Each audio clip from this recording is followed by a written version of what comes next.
Olá pessoal, tudo bem? Eu me chamo Amanda Seara e sou aluna de Psicologia. Hoje vou trazer para vocês, de forma resumida, fatos que ocorreram na história do Brasil. A história que conhecemos é aquela da chegada das caravelas em Porto Seguro, na Bahia, e depois da realização da missa em Monte Pascoal, em Prado, na Bahia. Portugal já tinha um sistema de escravidão em seu país com negros africanos, antes mesmo de vir para cá.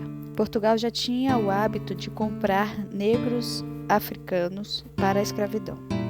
Determinado povo ele era derrotado através dos conflitos internos, eles passavam um determinado período na condição de escravizado de determinado povo. E o que foi que eles fizeram, os portugueses? Aproveitando dessa condição, eles começaram também, além de comprar as especiarias existentes no Conde, eles começaram a comprar também esses escravizados de guerra, de combate. Os portugueses aproveitaram essa tradição e se serviram dessa mão de obra. A princípio, em próprio Portugal. Você tem um contingente grande de escravos no século XVI, africanos, transportados para Portugal. Posteriormente, tentaram isso nas ilhas, na Madeira, sobretudo, onde é o grande laboratório da cana-de-açúcar em Portugal, é a Madeira, basicamente. Então, a Madeira foi uma espécie de laboratório e os portugueses começaram a usar a escravidão.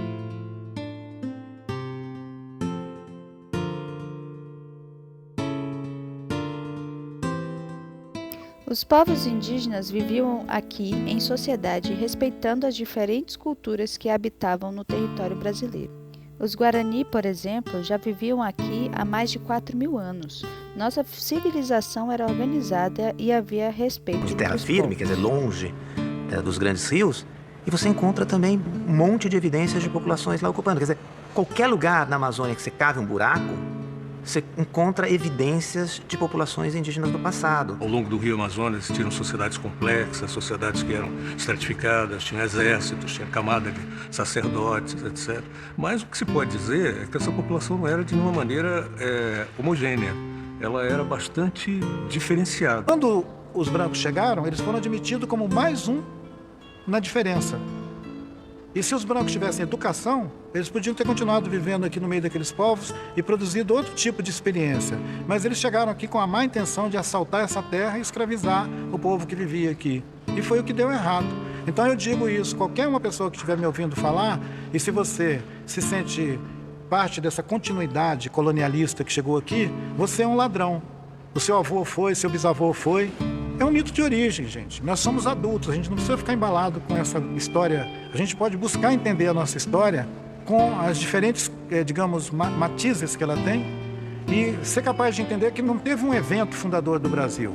Quando os europeus chegaram aqui, eles podiam ter todos morridos de inanição, escorbuto ou qualquer uma outra pereba nesse litoral, se essa gente não tivesse acolhido eles, ensinado eles a andar aqui e dado comida para eles, porque os caras não sabiam nem pegar um caju. Eles não sabiam, aliás, que caju era uma comida. E eles chegaram aqui famélicos, doentes, e o Darcy Ribeiro diz que eles fediam. Quer dizer, baixou uma turma na nossa praia que estava simplesmente podre. A gente podia ter matado eles afogado. Durante muito mais do que 100 anos, o que os índios fizeram foi socorrer brancos flagelados chegando na nossa praia. Querer configurar isso como uma conquista nos termos de uma guerra de conquista do que aconteceu no México, no Peru e em algumas outras regiões, seria ignorar a extensão dessa costa atlântica. Para ocupar, para chegar ao mesmo tempo em todas essas bacias que desembocam no Atlântico, você não tinha que ter uma canoa com 37 portugueses. Você tinha que ter 300 canoas com pelo menos uns 3.000 e tantos portugueses para chegar na nossa praia. Você tinha que fazer um desembarque aqui. Não teve um desembarque. Enganaram de muitas formas. Com agrados, com afagos, né? Com presentes. Então, né? Foi um roubo e foi também essa questão o roubo da própria consciência, né? Também. Porque acho que a gente, quando percebeu que não era, talvez metade das coisas já tinha ido. Com a chegada dos europeus vieram doenças desconhecidas para os indígenas, o que levou à morte em massa da população brasileira.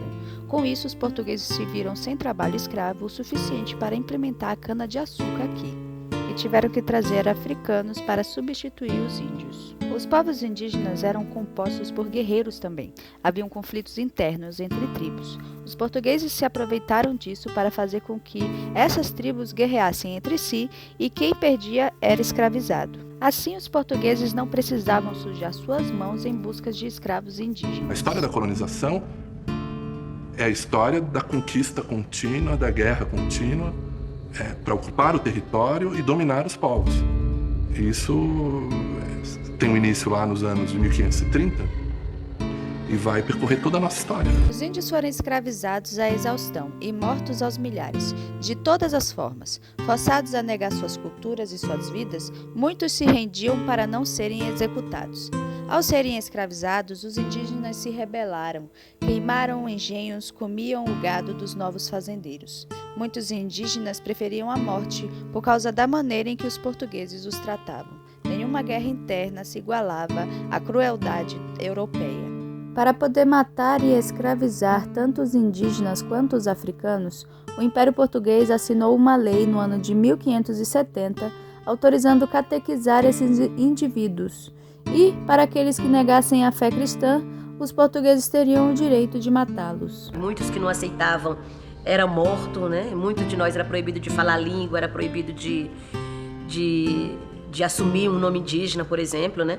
Tinha que negar para poder ser aceito. Então muita gente negou a sua própria identidade, né? Para poder evitar o preconceito ou mesmo para evitar ser morto. Por causa de tanta matança indígena, Portugal triplicou o número de africanos escravizados para substituir os índios que já estavam diminuindo. Você tem que ter essa ideia que de repente o mundo começa a acabar. Todo mundo começa a morrer. Mais da metade da população indígena brasileira desapareceu ao longo dos 100 primeiros anos de história do Brasil. E com isso, tribos inteiras deixaram de existir. Talvez tenha sido, proporcionalmente na história da humanidade, um dos maiores holocaustos populacionais que a gente tem notícia.